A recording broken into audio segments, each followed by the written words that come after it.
Hi guys, ngayong madaling araw nga po ay tapos na ang ating work and pauwi na tayo sa ating villa sa Almalga. So yung location po ng aming shop ay dito sa Hitin and yun, pauwi na kami ngayon. Ang oras po ngayon ay 2 o'clock na ng madaling araw. So uuwi na tayo ng villa.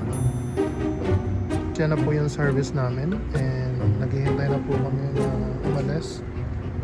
Tapos yan po yung aming shop. Yan, kakalinis lang po namin, kakatapos ng general cleaning. So yan, nilinis ang bawat sulok ng shop. So yan. Di ba guys, ang ganda po ng shop namin. Pick Daily Picks. See you to my next reels. Bye bye, God bless.